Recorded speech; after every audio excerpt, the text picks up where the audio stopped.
झोंपड़े के द्वार पर बाप और बेटा दोनों एक बुझे हुए अलाव के सामने चुपचाप बैठे हुए थे और अंदर बेटे की जवान बीबी बुधिया प्रसव वेदना में पछाड़ खा रही थी। रह रह कर उसके मुंह से ऐसी दिल हिला देने वाली आवाज़ निकलती थी कि दोनों कलेजा थाम लेते थे।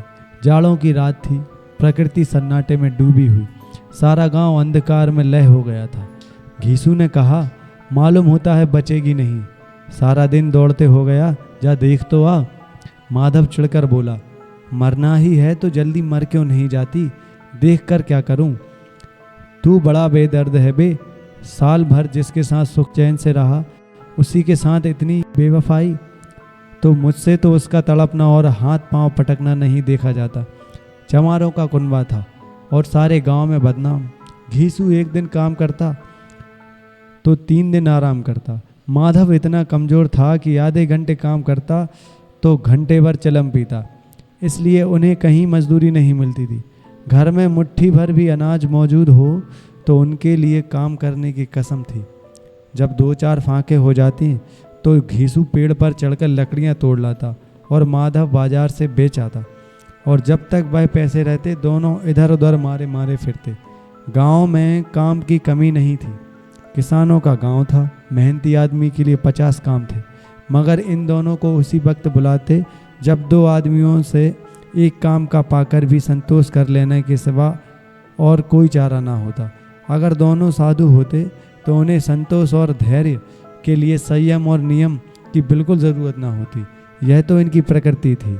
विचित्र जीवन था इनका। घर में मिट्टी के 2-4 बर्तन, संसार की चिंताओं से मुक्त, कर्ज से लदे हुए, गालियाँ भी खाते, मार भी खाते, मगर कोई गम नहीं। दीन इतने की वसूली की बिल्कुल आशा न रहने पर भी लोग इन्हें कुछ न कुछ कर्ज दे देते थे। मगर आलू की फसल में दूसरों के खेतों से मटर या आलू उखाड़ लाते और भून भून कर खा लेते, या 10-5 ऊख उखाड़ लाते और रात को चूसते। घीसू ने इसी आकाश प्रति से 60 साल की उम्र काट दी और माधव भी सपूत बेटी की तरह बाप ही के पद चिन्हों पर चल रहा था, बल्कि उसका नाम और भी उजागर कर रहा था। इस वक्त भी दोनों अलाव के सामने बैठकर आलू भून रहे थे, जो कि किसी खेत से खोद लाए थे। घीसू की स्त्री का तो बहुत दिन हुए देहांत हो गया था। माधव का ब्याह पिछले साल हुआ था।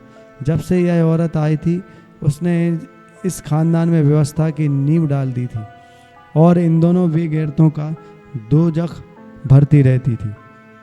जब से वह आई यह दोनों और भी आलसी और आराम तलब हो गए थे, बल्कि कुछ अकड़ने भी लगे थे। कोई कार्य करने को बुलाता तो निर्ब्याज भाव से दुगनी मजदूरी मांगते। वही औरत आज प्रसव वेदना से मर रही थी और यह दोनों इसी इंतजार में थे कि वह मर जाए तो आराम से सोएं। घीसू ने आलू निकालकर छीलते हुए कहा, जाकर देख तो क्या दशा है उसकी। चुड़ैल का फिसाद होगा और क्या, यहाँ तो ओझा भी 1 रुपया मांगता है। माधव को भय था कि वह कोठरी में गया तो घीसू आलूओं का बड़ा भाग साफ कर देगा। बोला, मुझे वहाँ जाते डर लगता है। डर किस बात का है, मैं तो यहाँ हूँ ही, तो तुम ही जाकर देखो ना। मेरी औरत जब मरी थी तो मैं 3 दिन तक उसके पास से हिला तक नहीं था, और फिर मुझसे ले जाएगी कि नहीं, जिसका कभी मुँह नहीं देखा। आज उसका उघड़ा हुआ बदन देखूं, उसे तन की सुध भी तो ना होगी। मुझे देख लेगी तो खुलकर हाथ पांव भी नहीं पटक सकेगी। मैं सोचता हूँ कि कोई बाल बच्चा हो गया तो क्या होगा। सौंठ गुड़ तेल कुछ भी तो नहीं है घर में, सब कुछ आ जाएगा, भगवान दे तो। जो लोग अभी 1 पैसा नहीं दे रहा है वे ही कल बुलाकर रुपए देंगे। मेरे 9 लड़के हुए, घर में कुछ ना था, मगर भगवान ने किसी न किसी तरह बेड़ा पार ही लगाया। जिस समाज में रात दिन मेहनत करने वालों की हालत उनकी हालत से कुछ बहुत अच्छी ना थी, और किसानों के मुकाबले में वे लोग जो किसानों की दुर्बलता से लाभ उठाना जानते थे कहीं ज़्यादा संपन्न थे, वहाँ इस तरह की मनोवृत्ति का पैदा हो जाना कोई अचरज की बात ना थी। हम तो कहेंगे घीसू किसानों से कहीं ज़्यादा विचारवान था, और किसानों के विचार शून्य समूह में शामिल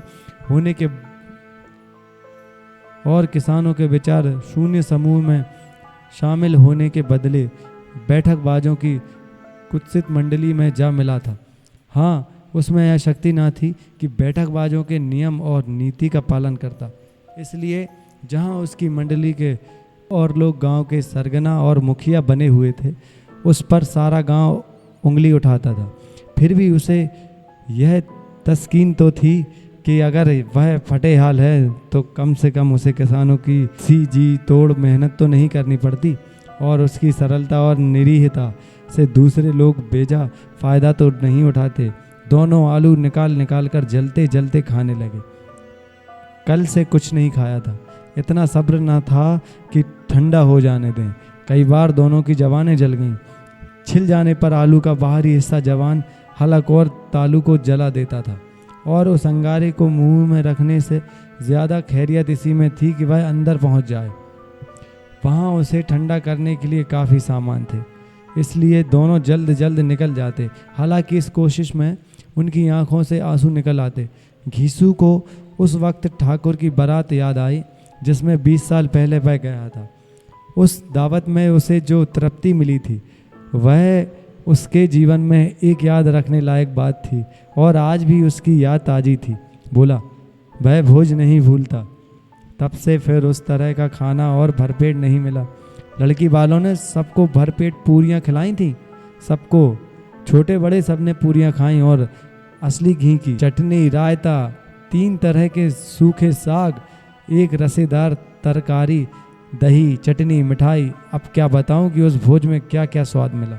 कोई रोक टोक नहीं, जो चीज़ मांगो जितना चाहो खाओ। लोगों ने ऐसा खाया कि किसी से पानी ना पिया गया। मगर परोसने वाले हैं कि पत्तल में गर्म गर्म गोल गोल सुबासित कचौरियाँ डाल देते हैं। मना करते हैं कि नहीं चाहिए। पत्तल पर हाथ रोके हुए हैं, मगर वह हैं कि दिए जाते हैं। और जब सबने मुंह धो लिया तो पान इलायची भी मिली, मगर मुझे पान लेने की कहाँ सुध थी। खड़ा हुआ ना जाता था। चटपट जाकर अपने कंबल पर लेट गया। ऐसा दिल दरियाव था वह ठाकुर। माधव ने इन पदार्थों का मन ही मन मजा लेते हुए कहा, अब हमें कोई ऐसा बोझ नहीं खिलाता, अब कोई क्या खिलाएगा। वह ज़माना दूसरा था, अब तो सबको किफ़ायत सूझती है। शादी ब्याह में मत खर्च करो, क्रियाक्रम में मत खर्च करो। पूछो, गरीबों का माल बटोर बटोर कर कहाँ रखोगे। बटोरने में तो कमी नहीं है, हाँ खर्च में किफ़ायत सूझती है। तुमने 20 पूरियाँ खाई होंगी। 20 से ज़्यादा खाई थी, मैं 50 खा जाता। 50 से कम मैंने न खाई होंगी। अच्छा पका था, तू तो मेरा आधा भी नहीं है। आलू खाकर दोनों ने पानी पिया और वहीं अलाव के सामने अपनी धोतियाँ ओढ़कर पांव पेट में डाले सो रहे, जैसे 2 बड़े बड़े अजगर गेंडुलिया मारे पड़े हों। और बुधिया अभी तक कराह रही थी। सवेरे माधव ने कोठरी में जाकर देखा तो उसकी स्त्री ठंडी हो गई थी।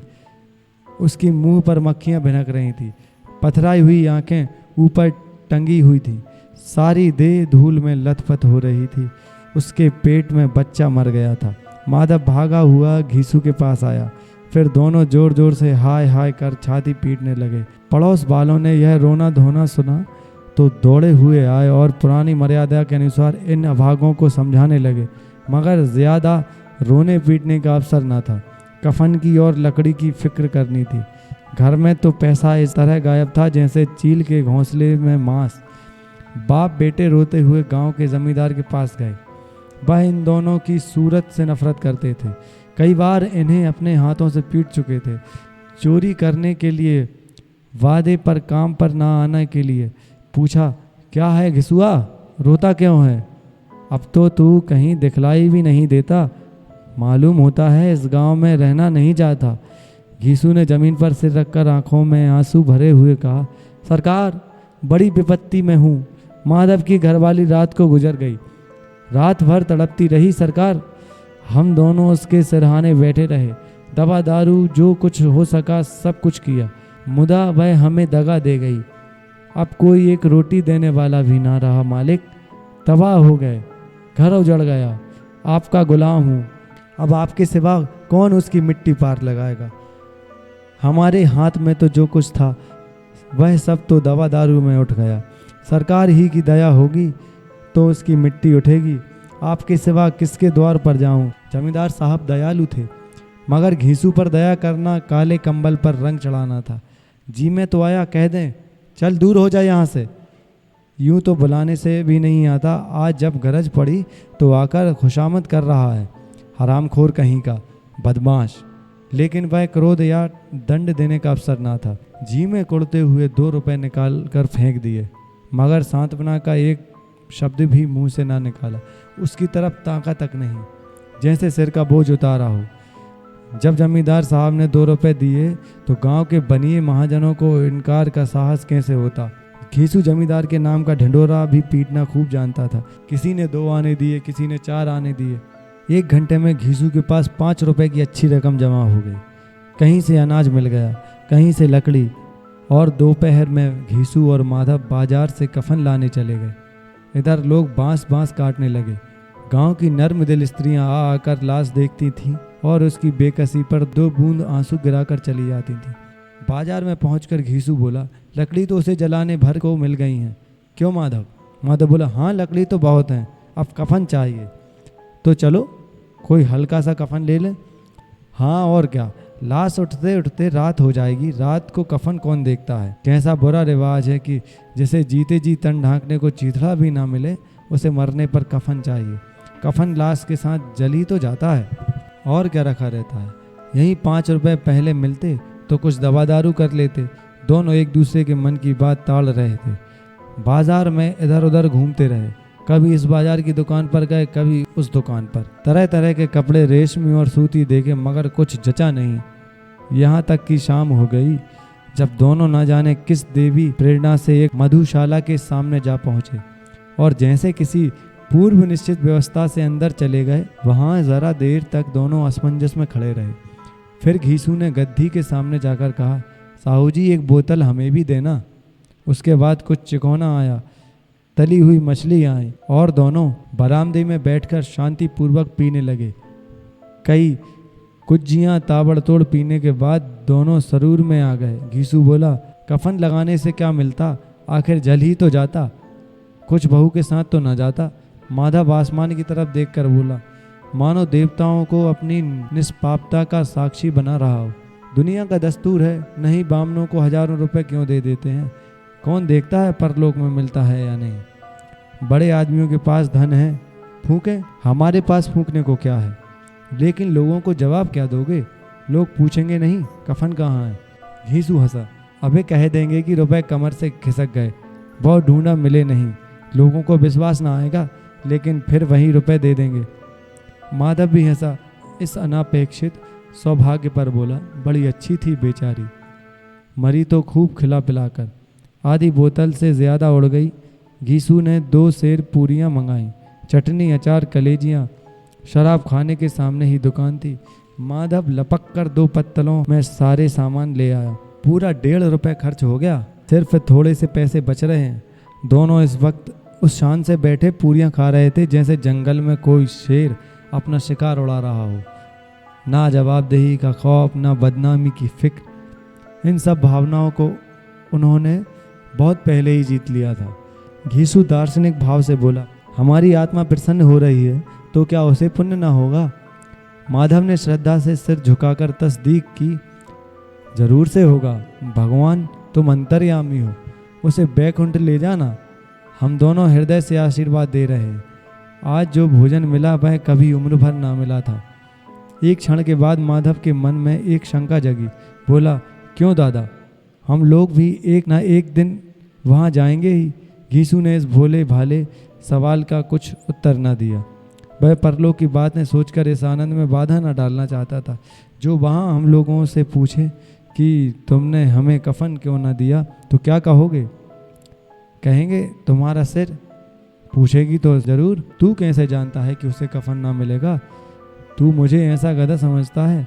60 साल क्या दुनिया में घास खोदता रहा हूँ, उसको कफन मिलेगा और बहुत अच्छा मिलेगा। माधव को विश्वास ना आया। बोला, कौन देगा? रुपए तो तुमने चट कर दिए। वह तो मुझसे पूछेगी, उसकी मांग में तो सिंदूर मैंने डाला था। कौन देगा बताते क्यों नहीं? वही लोग देंगे जिन्होंने अब की दिया। अब की रुपए हमारे हाथ ना आएंगे। ज्यों ज्यों अंधेरा बढ़ता था और सितारों की चमक तेज होती थी, मधुशाला की रौनक भी बढ़ जाती थी। कोई गाता था, कोई डींग मारता था, कोई अपनी संगी के गले लिपटा जाता था, कोई अपने दोस्त के मुंह में कुल्हड़ लगा देता था। वहाँ के वातावरण में सुरूर था, हवा में नशा। कितने तो यहाँ आकर एक चुल्लू में मस्त हो जाते थे। शराब से ज़्यादा यहाँ की हवा उन पर नशा करती थी।